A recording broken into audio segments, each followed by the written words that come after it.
This episode of Tekzilla is brought to you by Domain.com. Matthew writes in, I'm in the market for a tablet. I'm finally going to break down and get one, and I would like to know which one would be the best one for me. I like to surf the web, watch videos, and read magazines and newspapers, and I've been looking at Android and Windows tablets. So please let me know what you think. Signed, Matthew. Oh my goodness. So buying a tablet right now is a lot like buying a car. Okay. Right? Because you've got the sort of like $12,000 Econobox that gets 32 miles to the gallon, and you've got a $150,000 top of the line super machine of joy, and they both basically do the same thing. Get your ass from point A to point B. They just do it in very different ways. So that, I want you to think about this. There's a whole lot of ways to skin the tablet cat. I noticed your SIG said sent from my iPhone, and you mentioned watching videos. Are you tied into Apple's infrastructure? Have you bought a lot of TV shows or movies that are Apple only? Do you own a ton of iPhone apps that you'd like to run on your tablet? That would make me think iPad. And iPads really kind of, the iPad Air, I've touched one. They are incredibly light. They're incredibly fast. Everybody who bought one is utterly thrilled with it. The iPad 2 basically means you're getting the smallest amount of memory, and I hate getting the smallest amount of memory, but I like to keep all of my music and a whole bunch of videos nearby me at all times. The more media you want, the bigger the tablet you want. I always try to get all of the memory if I can in a tablet on the iPad side of things because there's no external expansion. Used iPads, by the way, are getting really cheap. And remember, the only way right now you can buy an iPad mini that doesn't have a Retina display to save money is springing for a used one, because it's kind of funny. They still have the iPad mini and the iPad 2, but they're 16 gigabytes only.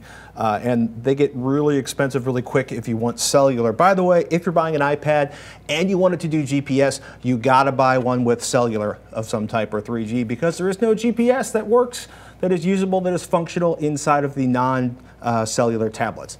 Even if you decide not to get the cellular plan with it in service, you would still need that model if you want to use a GPS. So irritating. That is a little annoying. Yeah. Speaking of minis and airs, one of the big decisions is sort of the 7 or 8 inch tablet versus the 10 or 11 inch tablet. If you can, get hands on with any tablet you want to buy. Does it feel cheap? Does it feel well made? CNET has just a fantastic guide to tablets, and what's interesting about that is they talk about simple things like, does it feel good? There are expensive tablets that are made like crap. There are cheap tablets that are made very, very well, especially because they're being subsidized. For example, Amazon's Kindle Fire. But look, I'm split. The 10-inch pads are easier to share with my kids, and they're great for creating content. The guy that runs our company pretty much lives and runs Revision 3 on an 8-inch tablet, though. The 8-inch tablets, 7 or 8-inch tablets, they're so small. They're still good for videos. They fit well on the train. They commute well. They don't go in a pocket, but they go in your bag well. They don't weigh anything. And most of them are just as powerful as the 10-inch ones. That's the crazy thing about the latest round of iPads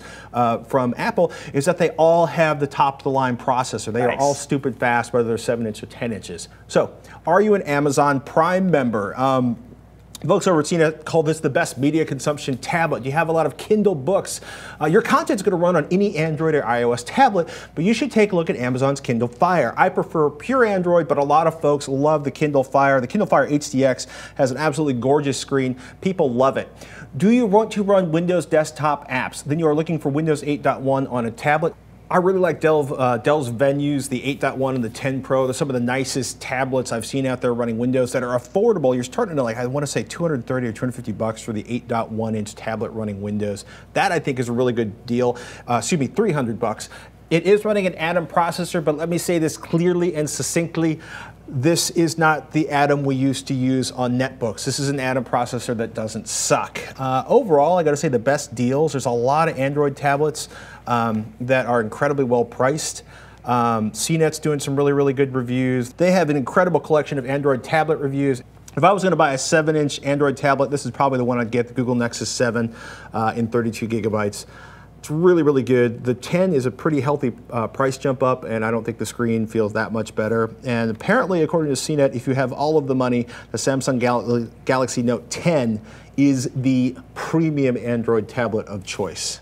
I have to say, I went with a Nexus 7 for a gift from my brother, who basically was a balance between the features, price, and performance that kind of all came together. 1080p screen, 2 gigs of onboard memory. The big thing for me was to be able to get him a device that I didn't want him paying a cellular bill, another bill on top of his smartphone already.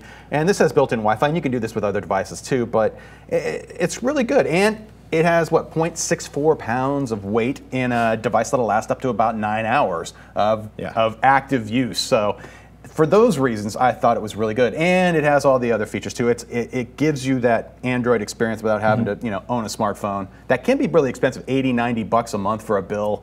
That is not something everyone can afford. So having those devices that can operate on a Wi-Fi network, yet still give you a great mobile experience, is one of the reasons to go with one of these devices too. And you still get all the cool apps and services and features that you would expect. And the GPS works just fine in the Android tablet without the cellular service. So unfortunately, my really cool app is iOS only. Look, I think we've said it pretty clear. Nexus 7 is our personal choice for a 7-inch Android tablet. If you have a lot of money invested in Amazon, take a look at the Kindle Fire HDX. If you have a lot of money invested in the iOS infrastructure, obviously take a look at the iPads and consider buying used if you want to save some money and want a whole bunch of storage. And with that, let's take a moment to thank one of our sponsors. If you haven't yet, you should really try out Domain.com. The site provides one-stop shopping for all of your domain name and web hosting needs. These guys are awesome. Domain.com's simple search quickly shows you available domain names and web hosting options, making it easy to select the domain extension and hosting plan that's right for you. And Domain.com's easy checkout smooths the process, erases the hassle, and keeps you from saying, how does this thing work? The folks at Domain.com are hooking you up. At checkout, use the coupon code Tekzilla for 20% off your purchase. That's an amazing offer.